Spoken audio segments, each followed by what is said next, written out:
Hello, what's up guys? Welcome back to Goodberg Production. I'm here, your boy Plan Motif, giving you guys another reaction video. And this time I'm gonna talk about Flip Top MZite versus MR Industria. I-like muna natin yan guys. At ito nga pala ay requested ni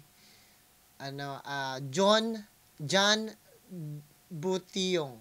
Sabi niya, request ni John Butiyong, sabi niya, Lods, gawa ka reaction video sa laban ni MR at MZite. Tapos requested din to ni Erina8720. Sabi niya, MZite versus MR Industrial, Lods, bago lang. Sabi niya ganon. So, guys, nandito tayo ngayon sa Flip Top MZite versus MR Industrial. Ganun po man, maraming salamat kung nandito ka pa rin, nakaantabay. Nagpapasalamat sa mga nakaantabay, nakaabang at sumusuporta sa reaction video natin, guys. Sinusubukan ko na makapag-react ako ng maraming para nararamdaman ko kasi sobrang busy ko na, especially this coming month. So, pag wala ako, at least meron kayong napapanood. Ganun pa man guys, maraming salamat sa nandito pa rin. Huwag nyo kalimutan na mag-subscribe, i-like, i-share yung video natin. Kung hindi nyo naman ma-share, kahit i-like nyo na lang. At sana may napupulot tayong mga aral. Please, habaan nyo yung pasensya ninyo. Huwag kayong mainip. Mainip talo. Ganun pa man. Patnubay na magulang na kailangan. Hindi ko ina-attack yung mga favorite nyong artist. Nagre-react lang ako dito. Nasa facts, meaning at message lang tayo rito. At karamihan dito na sinasabi ko ay hindi opinion o pananaw. Tumatakbo lang sa isip ko na pag-usap lang ako sa camera at napapanood nyo ako. Ganun pa man guys. Bago tayo mag-start, bigay ko lang yung pedigree ko. I'm music producer in California. I'm an audio engineer at the same time. I'm a hypnotherapist. I'm an NLP master practitioner. I'm an applied psychologist. Gawin natin ito guys para makarami tayo. MZite versus MR Industria. Sa description, nandun yung personal na channel ko. Check nyo lang yung mga rap at kanta ko kung gusto nyo marinig kung paano mag-rap at magkamanta. Ganun pa man, tapusin nyo yung video. Let's get to it. Boom! Hey! Shoutout kay Enigma! Aha!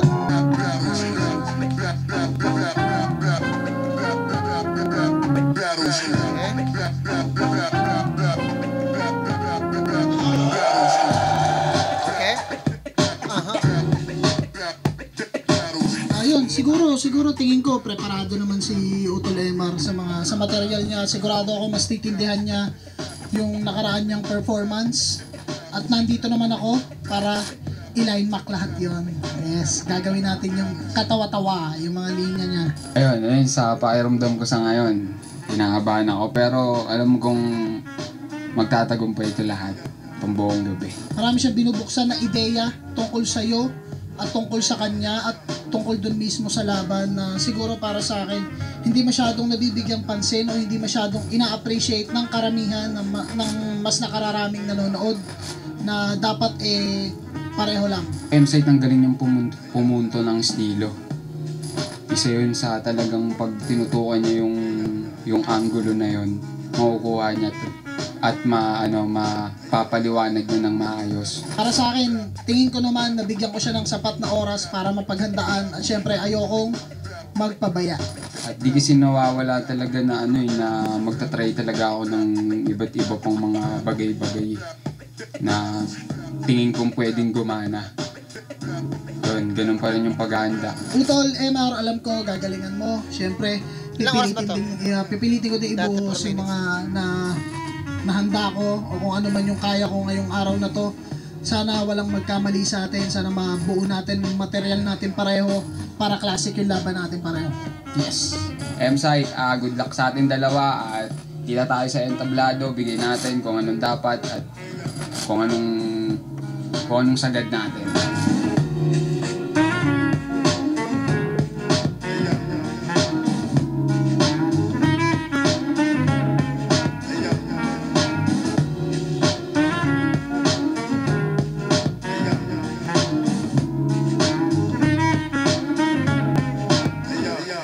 Flip Top, Second Sight, 12, nandito pa rin. Tia Youth Theater, Makati, huling laban na ngayong gabi.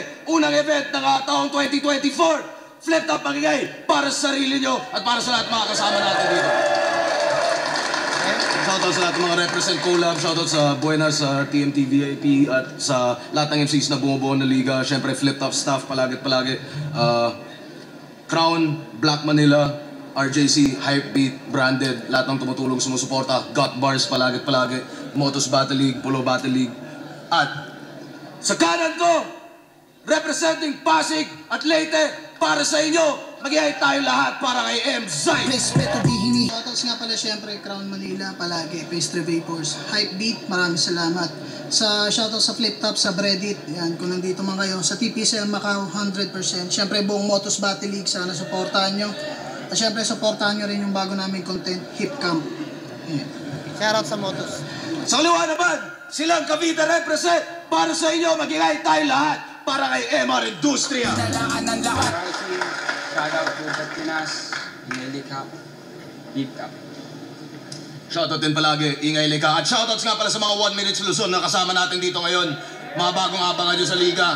Nanalo ng coin toss si M-Zite. Pili niya mauna si MR Industria.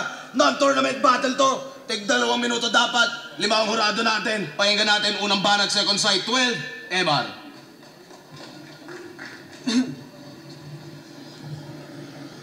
Okay.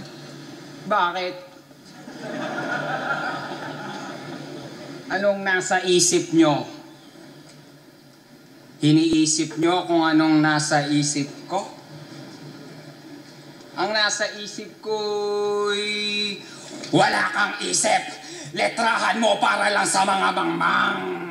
Isa ka sa punot dulo, kaya ang teatrong pugutan ng ulo ay naging peryahang masangsang.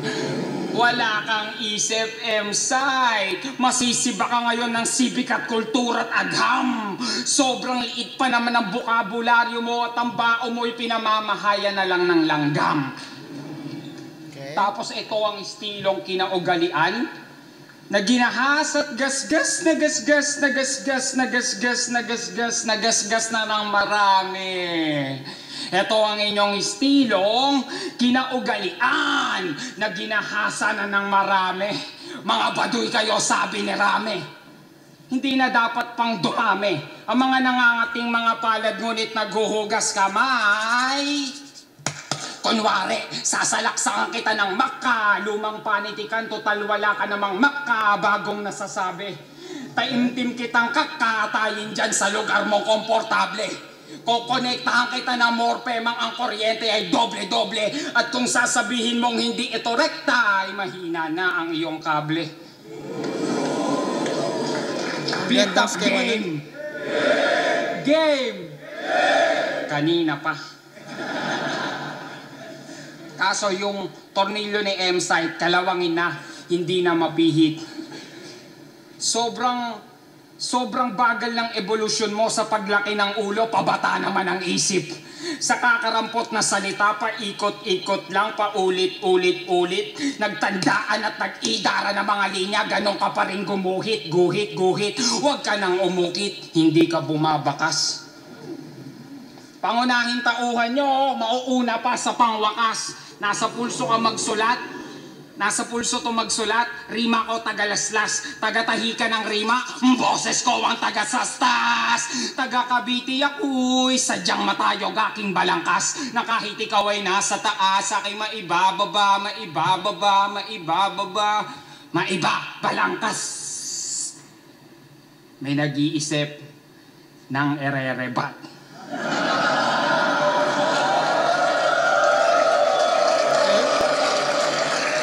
Ipapaalala ko lang ha, ako ang salamin. Refleksyon ako ng iyong bawat isusumbat. Titulo, shing! Kayamanan, shing! Kasikatan, shing! Karangalan, ikaw po yan lahat. Pero aklat ko ang binabasa ng kaapu-apuhan mo sa hinaharap.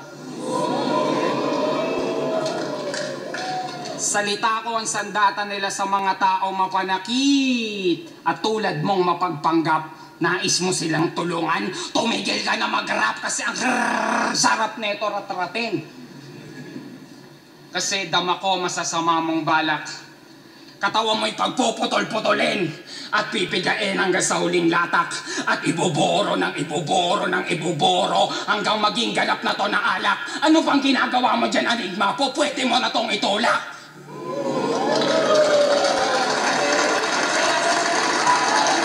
Napakaganda ng ginawa ni MR Industry. Nagmustulang show niya yung nagmustulang balagtasan yung ginawa niya dito. Yung sa loobin niya tinanakit at pag-describe niya ng mga bagay-bagay na ilathala niya ng maayos. Ganun pa man maganda yung reflection na idea. Tapos ako yung kasalutan na aklat na binabasa ng iyong hinaharap. Maganda rin yung idea na yun kasi parang sinasabi niya na tawag dito na parang ako ning makabagong panahon at ako yung magsisilbing parang referensya ng mga susunod na henerasyon. Parang ganon. Siguro, iniisip ng ibang mga tao na si M-Site yung parang old school na, tapos si Emar na yung makabagong estilo. Tapos maraming mga tao. Kasi at the end of the day, hahanapin natin talaga yung uniqueness ng isang artist. Tulad ng back in the day, dati pa to si for example lang si Sayad, hindi masyadong napapansin ng unang mga taon kasi parang sinasabi masyadong malalim, di maintindihan, ganito lang yung estilo, parang very old school, pero sooner or later na napapractice ni Sayad yung craft niya at naayos niya, na re-revolutionize niya, biglang nagkakaroon ng uniqueness doon at hinahanap ng tenga natin yung ganong klase ng estilo. Kasi hindi siya yung tipong makabago na required ng maraming ganito, but nag-stand out siya dahil yung litanya at yung papaano niya minolde yung sarili niyang estilo kakaiba. Kasi nag-stand out na yung uniqueness na yun. At si MR on this Industria, binibuild up niya yung sarili niyang style. Yung style na yan, parang at first, yung sacrifices na hindi pa masyadong ma-appreciate, hindi masyadong mapapansin. Pero dahil napaka-theatrical ng pagkaagawa niya, tapos hindi siya one-dimensional, napakaganda ng mga angulo, yung storya, yung aspeto, yung paggamit ng iba't ibang klase ng words para matumbasan yung hinihingi ng utak natin pagdating sa metafora, simile o mga ganon-ganon, natutugunan. So, ibig sabihin, yung utak natin nakakapaglaro, and at the same time, dahil hindi siya normal sa isip natin, nabibigyan tayo ng chance na ihinto yung round niya, tapos suriin kung ano ba yung mga sinasabi niya. Nabibigyan tayo ng chance na magkaroon ng eksperimento sa pagsuri ng mga salita, at doon nagiging much better artist si MR Industria, nagiging more makata siya kasi makikita mo na nung mga panahon tulad ni Balakid na pag nagpe-perform siya, may mga tao talaga na sinusuri yung gawa niya, 'di ba? Hinihimay. At dito naman bilang isang reactionist, merong mga bars na talagang hindi ko agad makukuha, pero meron nagki-click sa isip ko, no? Na parang, oy, okay yun. Tuloy natin, guys. M-Site tayo, tingnan natin.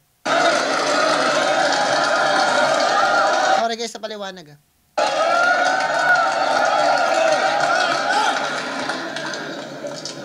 Magaling. Kaso ayun na yun, yung sulat mo, naging peryahan lang naman tong entabladong to nung dumating yung leon na katulad ko. Sabi mo sa laban mo kay anong pakiramdam ng panghuling laban? Nakakabagot? Nakakainip? Ano ang kahulugan? Ito ang sagot dyan. Andito ka na sa level kung saan magkakasubukan kung tunay bang may kabuluhan o baka naman hindi lang dinadalaw ng antok kaya nagkakagulo yan. Ngayon magkakaalaman kung kaya mo bang lumikha ng ingay sa oras ng tulugan. Hindi mo ba natunugan? Ako ang pumili ng labang to para malaman kung ang mga buto mo ay matitibay talaga. Kaso dinig ko ang tibok ng puso mo na ang himigay ka ba? Kaya hinihingi pa lang kita, alam kong bibigay ka na. Gusto mong malaman ang pagitan natin, ikay lumapit, halika. Kung puno ka ng pang-uri, yung sa'kin pandiwa. Di lang basta gamit ng rima, balakarit ng sima. Di ba susukat ang talas ng dila sa gamit ng wika, kundi sa lalim ng hiwa. 10 taon na akong narito, may ilan na rin humarap sa akin na napahamak. At sa kakahanap, ang natagpuan ko ay balon. May lalim na walang lawak. Tila isang kahig, isang tukang, nakayukot, nakanganga. Nagtrabaho ng isang buwan para lang sumahod ng may mga kamaong nakasara. Gusto mo ng sunod-sunod na sapakan o kung gusto mo, sagpangan. Kaso mawawalan to ng pangalan Dahil pagtapos, baka hindi nyo na makilala tong Ginoo sa aking kanan o kahit sa stilong kaliwaan. Bars, putang ina. Bars! Si M-Site nag-adjust siya dito kay MR Industria. Minake sure niya na pinakinggan niya at habang pinapakinggan niya sa MR Industria, na-absorb niya yung estilo ni MR Industria. At minake sure niya na mag-create siya ng linya na medyo may similarity sa ginawa ni MR Industria. But pinapakita talaga dito kung gaano ka-effective si M-Site sa paggamit ng ng mga linya. Napakahusay ng pagkaagamit ng pang-uri, pang-diwa, pang-uri tao, pang-tukoy, tapos pang-diwa, pang-utak, di ba? Ang galing yun, tapos sumusugat o humihiwa. Ang galing. Humihiwa, parang talagang sumusugat talaga siya. Tapos ang ganda sa may kanan. Ang galing ng pagkakagawa nun. Very visual yun. Tuloy natin. Alam kong mainit ka ngayon.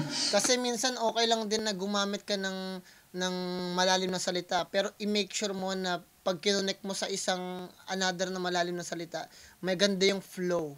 Maganda yung flow, tapos madaling mag-gets ng utak. Kasi yung utak natin hindi kaagad yun mag-gets pag ang layo ng words na ginamit mo. Parang tumalon ka sa magkaibang words para lang may masabi kang, para magtunog lang malalim yung gusto mong sabihin. Pero iba rin talaga pag meron kang malalim na ginagamit na salita, pero nakakonect ng maayos sa susunod na malalim na salita. Tapos, nauugnay siya, nagkakaroon siya ng talagang, tawag dito, flow, para makapag-isip ka ng ganong klase ng idea. Kasi kung meron kang malalim na salita rito, tapos another malalim na salita, tapos parang hindi siya nagko-connect ng maayos, ang hirap mag-create ng thoughts, ng pag-iisip, ng panibagong idea doon, na parang kailangan talagang surian, ano ba talagang kailangan mong gawin. So doon, okay din yung idea na yan, pero much better din na para maintindihan ka kagad kung nandito tayo sa isang laban, para maarok kagad ng audience at maarok kagad ng mga judges. Kasi I'll be honest, hindi naman kasi lahat ng judges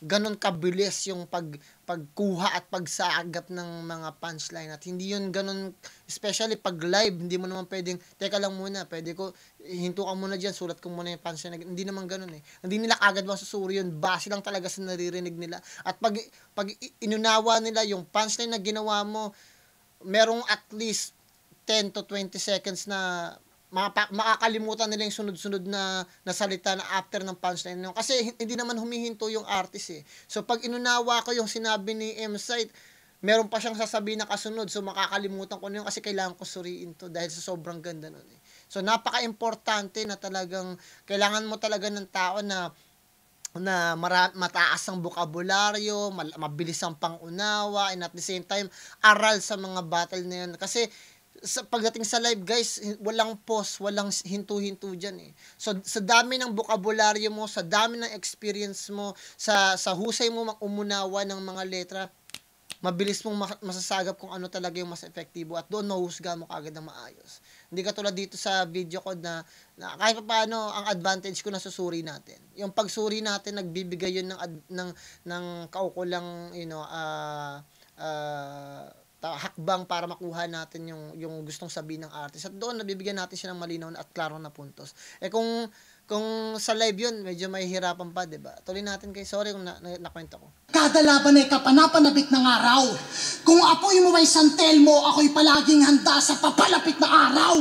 Kaya laging sayang lang ang mga naubos mong alak at usok. Bali ka ng tinansya mo. Sa akin ka makipagsunugan ng baga, iiwanan kitang abo. Sunog, baga, abo, alam mo. Kailan may hindi ito magiging handa sa dilubyong daladala ko. Kung hangad mo ay kasikatan, pasensyahan, hindi mo na panahon to. Mas magaling, mas may napatunayan at narating ako sa'yo. Hayaan mo lang na magyabang ako. Dahil sa oras na tumigil ang hangin, ang lagay mo alanganin at nasa mata ng bagyo. Mahilig ka sumilip sa hinaharap, tama.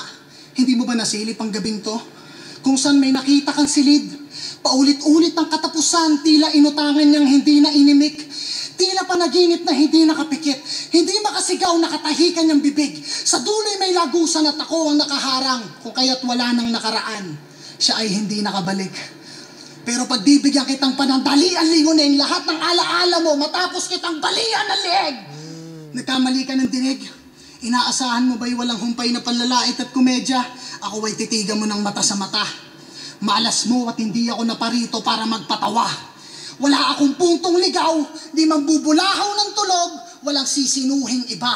Laman ng sulat ko'y purong ikaw, kaya hindi lang durog, pipinuhin kita. Galingan mo. Wow, napakaganda ng ending ni MZite. Very obvious na ginamit niya mismo yung estilo ni MR Industry at pinakita niya na mas gamay niya yung style ni MR Industry. Ganon din kasi yung nangyayari pag meron ka talagang battle guys, kailangan mo talagang suriin, mag-research sa kalaban mo para makita mo at habang pinapanood mo yung kalaban mo na adapt mo yung estilo niya. At parang yung mga artist para meron silang urge, yung giggle na talunin yung kalaban nila sa pamamagitan ng sarili nilang estilo. Yeah. Tuloy natin guys. Sa tingin ko ibibigay ko kay MZite yung first round kasi mas maganda yung yung punchline niya, mas kumokonekta ng maayos and at the same time hindi siya dragging, you know. At malinaw, klaro. Tuloy natin.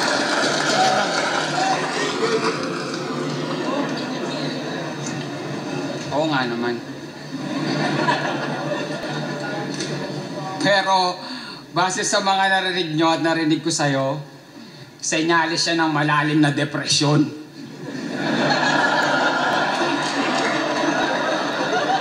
Natural, depresyon, hindi halata. Na ganito ang itsura ng makatang malungkot sa harap ng kanyang mga pinapasaya. Namamanhid na panloob na sa palabas na ito niya lang na ipadarama. At ang tanging lunas kong dala ay ang patayin ka kasi wala kang halaga. Tarantadong manipuladong akala mo ikaw ang nang mamanipula.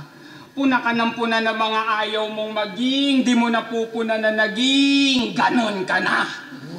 Bars. Ganon na rin ang iyong destinasyon na gawa mo pang ikumpara. Ang ginugol mong mahabang panahon, pero hindi ka naman na iba sa iba. Habang sulat ko inaaral, literatura pampanitikan. Sulat mo tinatapal sa sigmura ng kabag ng mamamayan. Magsukatan na ng kalakal, hindi neto makakwenta aking kalakalan. Magmumuka ka lang veteranong kulang-kulang at yon ang iyong kakulangan. Bunga ka lang ng sama ng loob na pinitas ni Eva at Adan. Ang kaso, bunga ka ng kamangmangan kaya hindi ka kinagatan. Itinapong kat na bulok, inugat pumayog, naging ganap na puno. Pinutol sinunog, inuling, naging lapis na mga estudyante ayaw matuto. At nang dinala namin sa pagamutan ay sinapian pala ng nuno. Alam niyo na yung kung sino, hindi ko na kailangan pang ituro.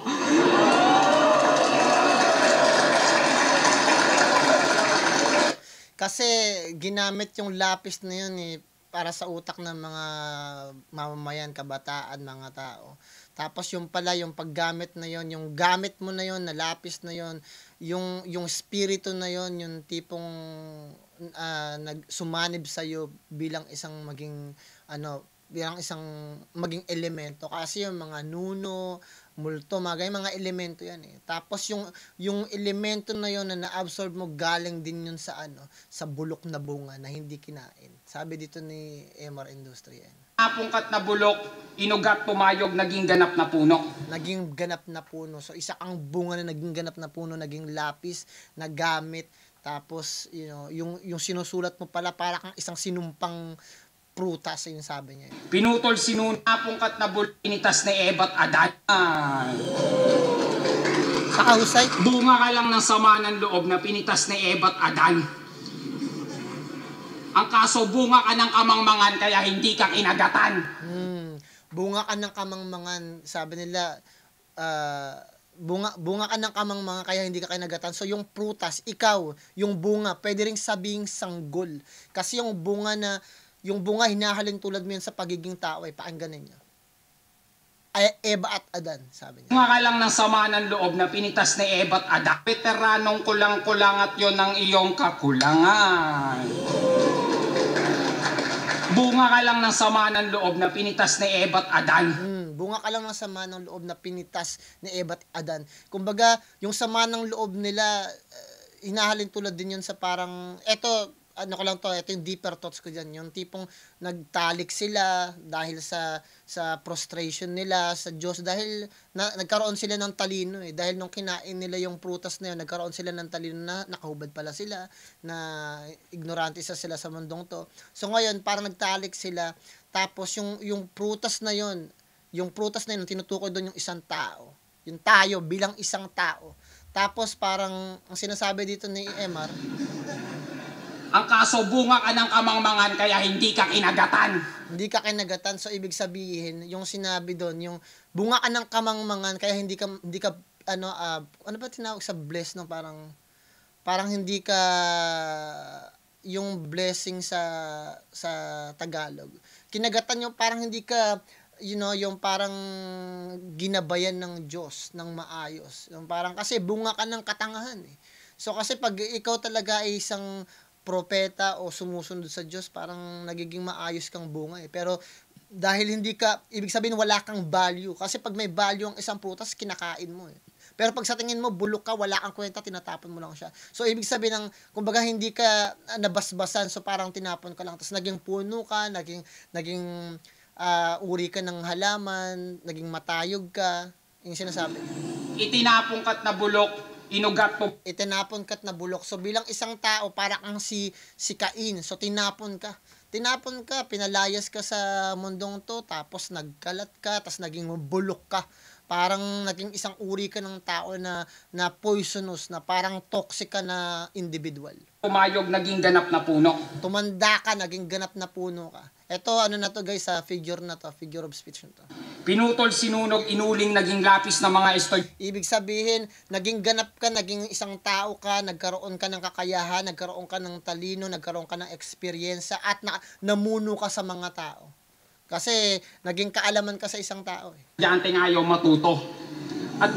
At nang dinala na apongkat na bulok, inugat, tumayog, naging ganap na puno. Pinutol, sinunog, inuling, naging lapis na mga estudyante nga ayaw matuto.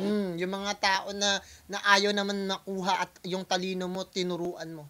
Gamit yung kakayanan mo sa experience mo at talino mo na nakuha mo nung lumaki ka. Kasi tumayog ka, naging puno ka. Pero kahit bulok ka na itinapon at hindi ka nabasbasan ng Diyos na gawa ni Eva at Adan, which is tayo bilang isang tao. Kasi aminado naman tayo bilang isang tao, meron talagang slow, may smart, merong hindi matalino talaga. Tapos ang nangyari ganito. At nang dinala namin sa pagamutan ay sinapian pala ng nuno. Alam niyo, nang dinala namin sa pagamutan, nung sinuri yung mga tao na na-impluwensya ng taong to, sinapian pala ng nuno. Ibig sabihin, yung talino na binahagi mo, bulok din at balikwas kasi nga hindi ka hinog. Kumbaga hindi ka lehitimo. Wala kang pinanggalingan na talino, kundi naging isang bunga ka lang ng kamalian, naging bunga ka ng isang malaking problema, o bunga ka ng problema, o basta ganun. So negatibo ka, ginawa ka ng negatibo. So yung pagiging negatibo mo ay naka-apekto sa mamamayan. So pag ginamit natin yung idea na yun bilang isang tao, napakalaking epekto. Pero pag ginamit naman natin yung bilang isang elemento, as in parang supernatural din, parang nuno o elemento si Emar Industria. Pero dahil mayroong idea ng Eva at Adan, napakalaking bagay nun. Ibig sabihin, pinangatawanan niya yung idea na yung pinalabas ni Eva at Adan, kundi isang metapora na prutas na tao. Pero ginamit niyang idea mismong prutas, yung pagsasalarawan niya. Pag yun yung ginamit nating idea. Tuloy natin guys. Napakahusay nun. Kasi ang laking bagay kung paano niya binaboy si M-Site bilang isang tao, pero nakapaloob sa salitang prutas. Kung paano niya revolutionize yung idea ng prutas sa paglago hanggang magamit ng isang tao. Merong storytelling doon na parang naging prutas ka, naging hinog ka, kumalat ka sa mga tao, pero yung mga tao nagkaroon ng problema na lason dahil sa iyo. So, ibig sabihin, bilang isang tao, isa ka malaking poison. Ang laking bagay nun. Bigyan natin ng claps yun. Napakahusay yun. Putang magandang example yun sa literature. Kasi doon masusuri mo kung paano naging double entendre yung mismong elemento o yung mismong material na ginamit ni MR Industria, napakalalim nun at pwedeng maraming ilagay na kwento doon. Pwede talagang prutas, pwede talagang elemento ng nuno o mga multo, pero at the same time, pwede ring biblical, napakadami mong pwedeng ilagay doon, at pwede rin siyang social, at pwede rin siyang, personal, di ba? Ang daming pwedeng ilagay, napakataas na uri ng literatura na ginawa ni MR Industria, napakahusay. Hindi ko na kailangan pang ituro. Hindi ako makaget over doon kasi parang sinabi niya na isa ka lamang bulok na prutas na nakalaso ng maraming mamamayan. Napakahusay nun. Napakahusay. Bigyan muna natin ng isa pang clap yan. Bigyan natin ng usok si MR. Bigyan natin ng usok si MR kasi deserve niya yung usok na yan. Napakahusay ng pag-aagawa niya doon. Nausukan si doon. Kahit si M-Site na gets niya yung idea na yun. Tuloy natin. Bagkos, iduduro ang sulating nakasistema. Yung pantig, dinig na dinig, kapareho at kapareha. Nakakasukan at nakakasawa ang mga luto mong ibinibenta. Panlasang elementarya sa edad mo na 30, inang M-Site yan. Ang bango pa naman ang pangalan mo. Ang lansa lang pag binabanggit. Ngalan ng sirene sa gubat na nais ni Sendlok mabingwit. Kaya naman pala may buntot hasang at kaliskis. Nahuli sa sarili niyang bibig sa kakabungis-ngis. Pues magtitiis ka sa tistis na hindi nagmimintis. Pinong-pinong pang Ang ganda ng pag-aagawa din yun kung nahuli ninyo, kung nakuha ninyo. Isa kang isda na nahuli sa sarili mong bibig. Kasi yung mga isda, I'll be honest, gahaman Pag nakita sila ng bingwit o pagkain, kinaagat nila. At dahil sa pagkagat nila sa bingwit niyon, nahuli sila. Nahuli ka sa sarili mong bibig. At babala din yun sa mga tao na panay putak ng putak, sabi ng sabi, kakagawa nila ng toxic na salita. Nahuhuli sila. Ibig sabihin, yung mga sinasabi nila bumabalik sa kanila. Kasi nakukuha yung mga sinasabi nila na hindi totoo at kasinungalingan. So, napakalaking bagay na naman yun kay MR Industria. Pakahusay ng pag-aagawa. Napakalalim. Ninipis to kahit lumihis. Itong So, mas maganda talaga yung second round niya kaysa first round. Parang sa first round, parang yun yung pinaka-intro niya. Maganda ng pag-aagawa din doon. Abnoy, bubuhusan ko to ng barnis. Sisilabang kita habang pinaghahataw ka pa ng arnis. At bigkis na nagbabaga mga bakala sa katawa mo ililingkis. Sabay ipapao kita sa krus nang maalala mong ikaw si Chris.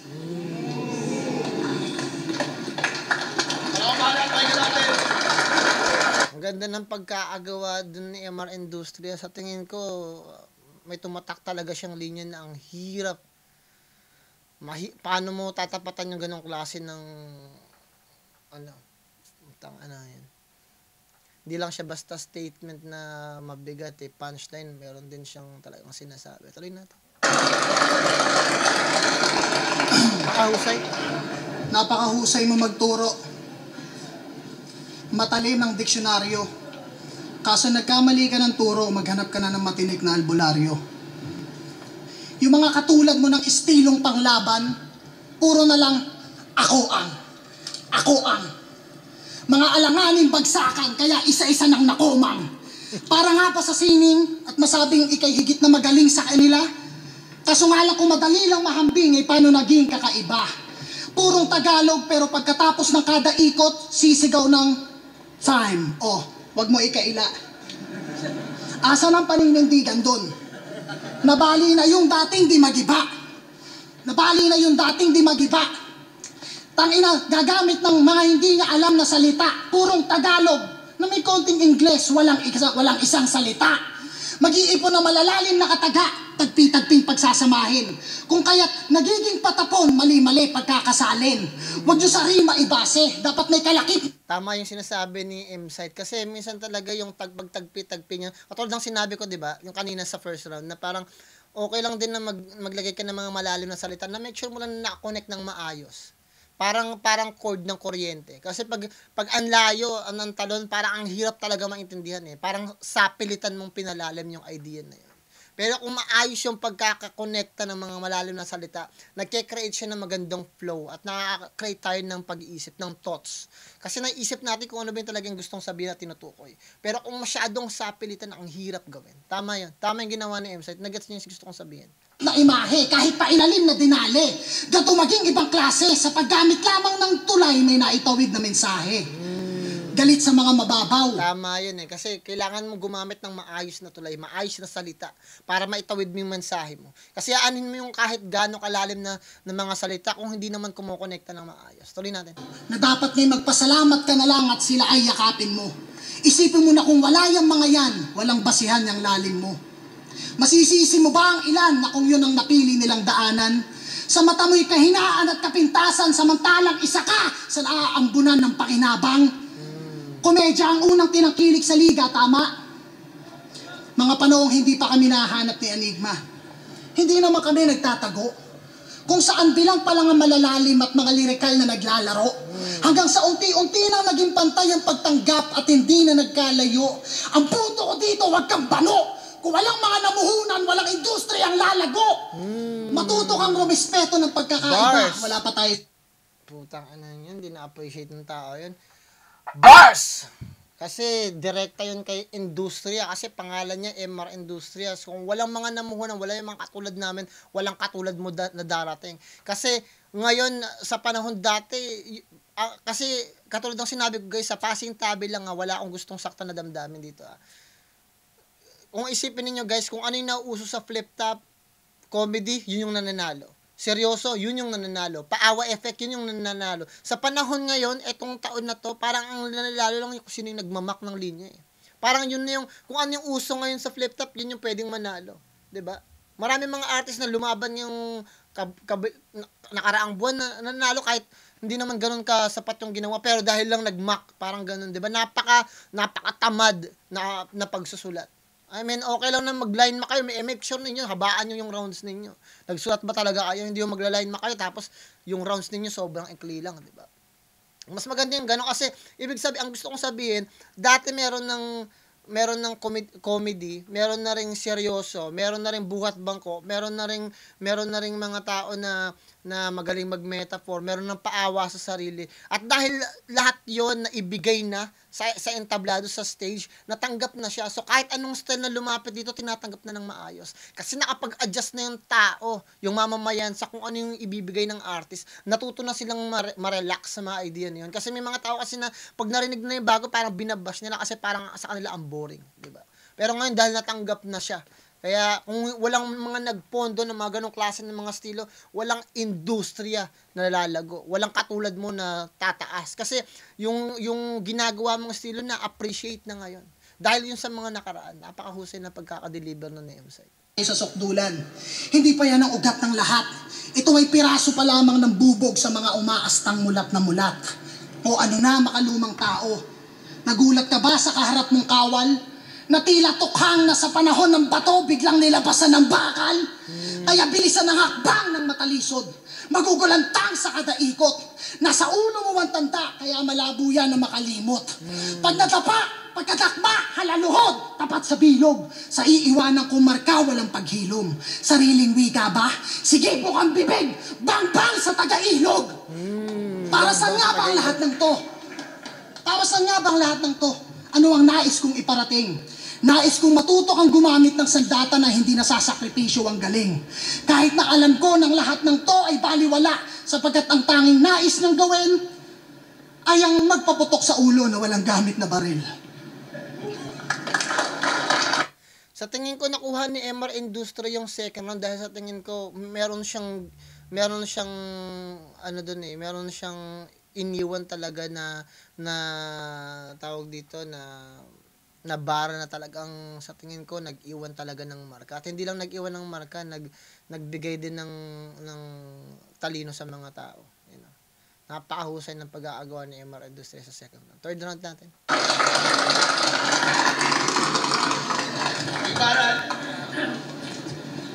Yan. Balik na ito. Diyan ka magaling. Maganda kasi yung prutas na yun eh.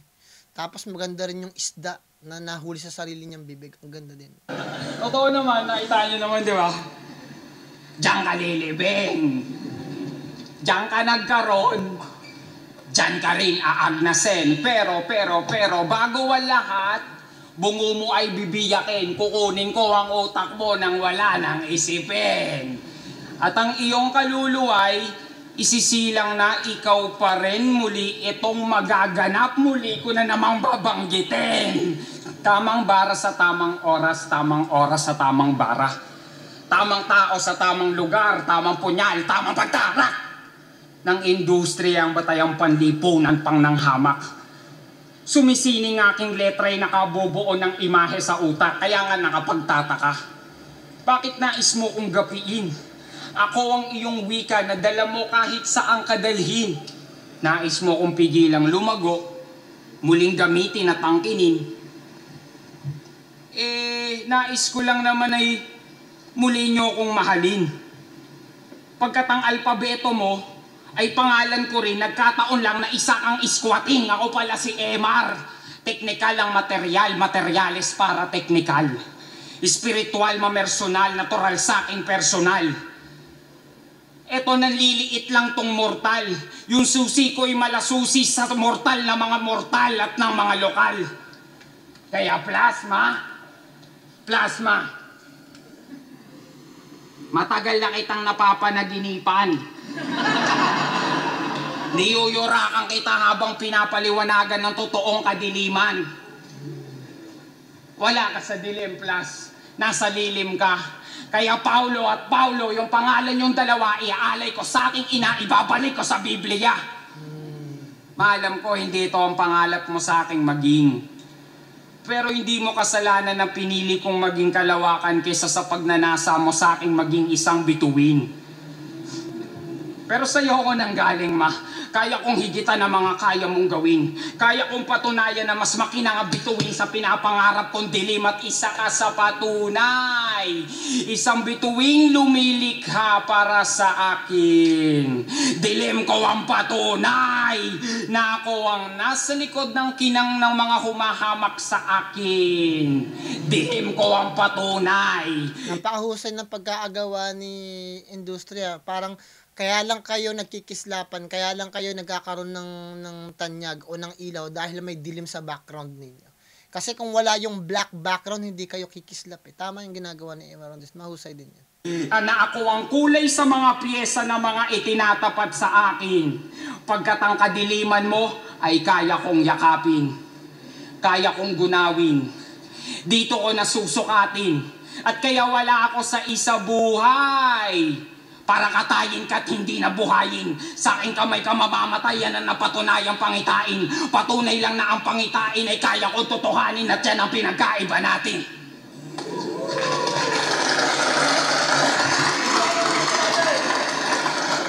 Tapos ka na? Mosa yung ginawa ni MR Industria, parang ginawa niya lang yun na closer niya ng laban.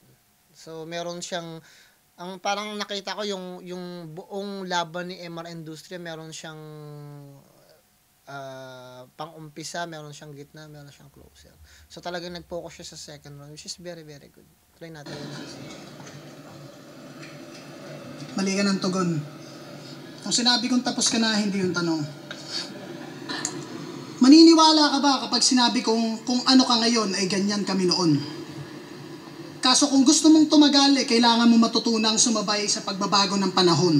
Kaso ngayon, yung estilong akala ko'y limot ko na nanumbalik, pinagtuunan ng labis, tandaan mong mas madiin ang sulat kapag mapuro lang lapis. Yung mga tunog magkakawangis, puro komedya, patayan tong inoohan mo. Sumigaw ka dyan at maglupasay hanggang mapaos. Sa digmaan, hindi inaalam kung sinong may mas mahusay na panday. Ang mahalaga, sinong buhay pagkatapos. Evolusyon ka baka mo? Gano'n mang kalawak ka kagubatan sa dambuhalang alon ay... Ang galing ng pagkakasabi ni M-Site doon, no? Hindi dito usapan kung sino may hawak ng panday, kung sino yung buhay pagkatapos. Kasi parang sinasabi niya rito, regardless kahit anong weapon ang gamitin mo, kung hindi ka marunong gumamit at hindi ka magaling Regardless yun. Kasi at the end of the day, yung skills, yung pagbabatayan, meron mga tao na katulad, nung nag-aaral ako ng Arnis, shoutout nga pala sa Iris kasi din ako nag-aaral yun, tapos varsity ako ng Arnis. Yung sabi ko, bakit nag-a-Arnis yung mga Pilipino? Tapos bago kami lumaban sa squaan, Pisquaa yata yun, tapos nakakuha ako ng bronze medal. Kalaban namin mga mga militar yata yun, galing sa, hindi ko alam kung anong lugar yun.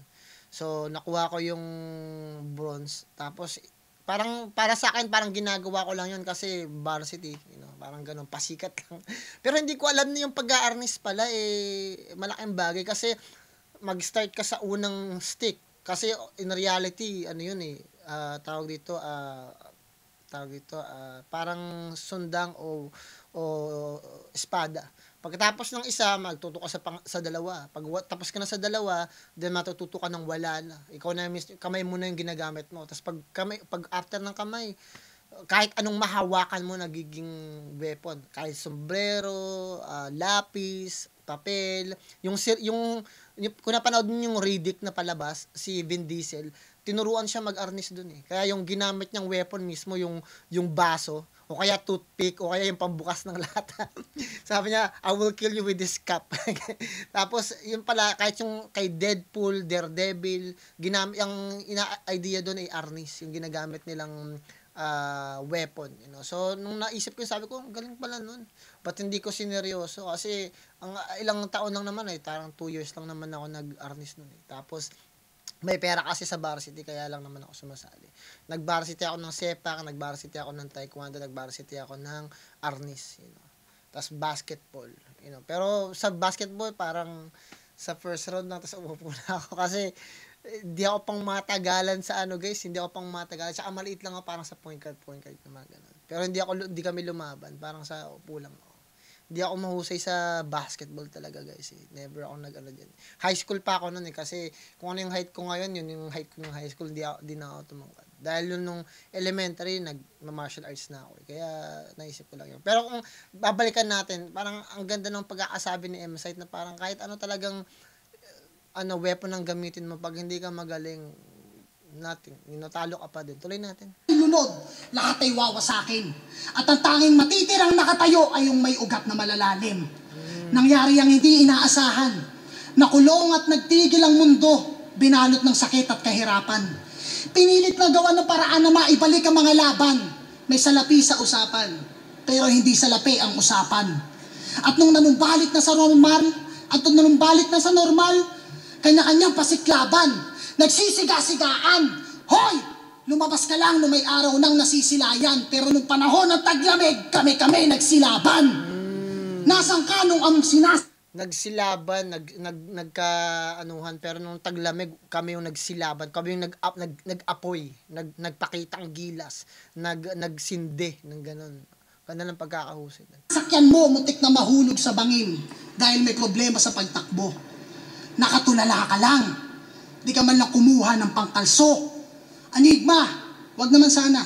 Sakali na ang industriya ay muli mang maging putang ina mo, walang iba, kami pa rin ang sasagip sa'yo. Malutong ba? Ang laking bagay nung kasi pag bumagsak ang industriya, kami pa rin yung mag-aangat sa'yo. Di ba? Kahit mawala ka industriya, itong lugar na to na pinag-aanuhan mo na flip top, mawala ka man, kami pa rin yung sasalo, meron pa rin kami na magbubuhat kasi hindi kami hihinto. Ayun sinasabi ni M-Site. Yun tinatawag doon loyalidad talaga. Yung tipong hanggat nandyan ka pa rin. Regardless na dumating na maraming malilipat ka pero susuportahan mo pa rin. Yun yung bagay na yun. Laking bagay na. Malutong ba? Yan ang kaisa-isang murang na isulat ko. Ngayon mo sabihin na wala akong pagmamahal sa kulturang to. Sige kayo na, mga pinakamalalim, matalim, nakakaaliw, at mga nararapat na idolo. Di ko kailangan bigyan ng titulo pangalan ko. Yung pangalan ko nasa lahat ng titulo. Sapagkat kung ang tunay na buhay may basihan at sukatan ng husay, nagawa kong isabuhay. Isa ka lamang sa mga halimbawa, isa ako sa patunay. At sa paglipas ng mga taon, ay may malaking pinagbago na. Nasa palaliman ka palang gumagawa na ako ng bangkat, tumatawid ka bilang ibayo pa. Pero hindi ibig sabihin nga na ikay mahina. Sadyang paghinambing lang ay tihado ka. Nagpapatalas ka pa lang ng talim, hinahasa ko, ibang tao na. Bars! Bars! Ang ganda ng pinakita doon ni M-Site, especially yung idea niyan. Kasi sinasabi ko nga palagi, merong mga artist, sisikat sila at darating sila sa mentor stage.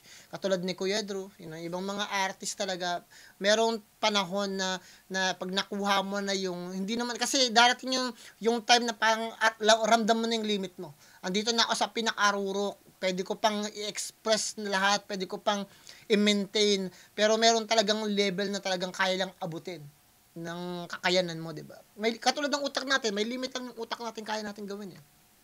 Tapos at the end of the day, pag naramdaman mo na 'yon na parang nakikita mo yung potential ng ibang tao na na-inspired sa iyo, na-inspired sa kultura na 'to, nandun ka na sa mentoring stage. At lahat ng mga tao na naging successful dumadaan sa mentoring stage. Tuloy natin, guys. Sapagkat matatapos din ang panahon ng pangangaso, may hangganan din ang pag-apak sa ganto. Pero kung sakaling mawala man ako, ang iiwanan kong pamana ay mga palaso, ang desirasyon ay sa iyong tuhod, sa balikat, sadyang katawan mo ang pagbubuntungan.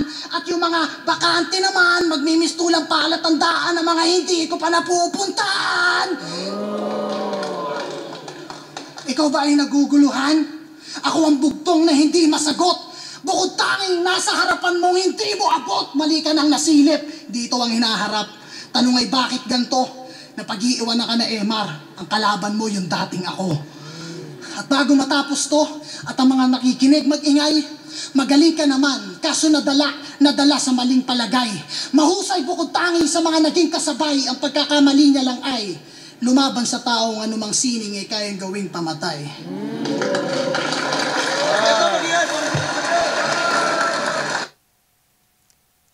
Bars, ang laking bagay nun, guys. So, yung third round, ibibigay ko na yan kay M-Site. Obvious naman yan, guys, kay M-Site yung third round. So, it's impossible na makuha pa yun ni MR Industria. So, bibigay ko yung first round at third round kay M-Site. So, I think, yeah. Maganda yung second round ni MR. Yun lang yung sa tingin ko na nakuha niya. Left up, second side, 12. Maganda yung strategy ni M-Site palagi eh. Yung first round niya at saka yung third round niya, minimake sure niya na talagang panapos talaga.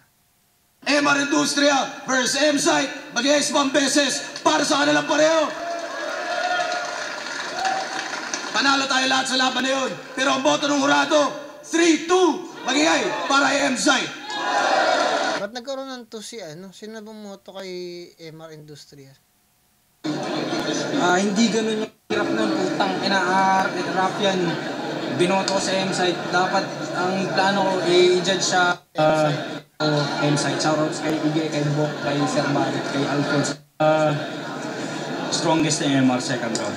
Clear sa akin yun sa kanya. Third round, pinakamalakas na round. Ang toss-up ko talaga. Medyo tight nga sa akin yung first round. Siguro kung ganun, parang in-overall ko, nahatak ni M-Site yung buong performance sa pagdating na round. That doesn't mean binoto ko M-Site.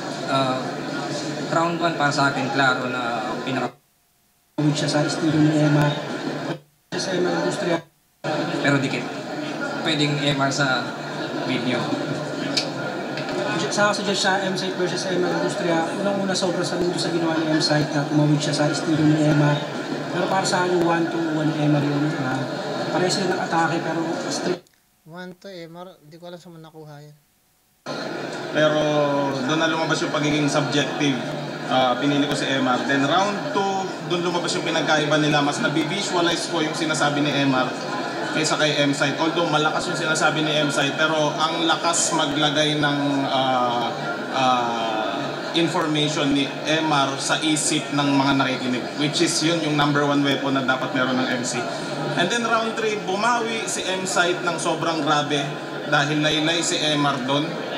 Pero kahit ipasok ko yung score ni M-Site doon sa round 3, binawasan ko kasi siya ng points dahil naglabas siya ng cellphone. So, MR Industria. Maganda yung idea ni so naglabas ng cellphone si M-Site, di ko yun napansin. So at least magandang bagay yung ginawa ni Fleck kung meron siyang idea kung bakit niya binawasan si M-Site. Dapat huwag kayo mag-cellphone. Yun lang pala problema ng M-Site. Kaya huwag kang maglabas ng cellphone, M-Site, iwasan mo yun. Kasi nakikita nila na dapat mag-choke ka, nakalimutan mo yung bara mo. Yun. Maging professional tayo pag sa laban mo lang dapat cellphone. Ganun. Tama yung sinabi ni Flick G, you know. Pero other than that, bigay ko na lang kay M-Site, you know, guys. Bibigyan ko siguro to ng 10 kasi napakahusay. Marami tayong napag-usapan, humaba tayo. Ganun pa man, guys. Maraming salamat. Huwag nyo kalimutan mag-subscribe, i-like, i-share yung video natin at sana galingan sa lahat ng bagay na gusto nyo sa buhay nyo, sa pamilya, mga kaibigan nyo, mga tao na kapaligisan nyo. Digit sa lahat. Huwag sa lagi palagi. Plan motive ka pala na gulbag po. Ingat kayo lahat yan. Peace out.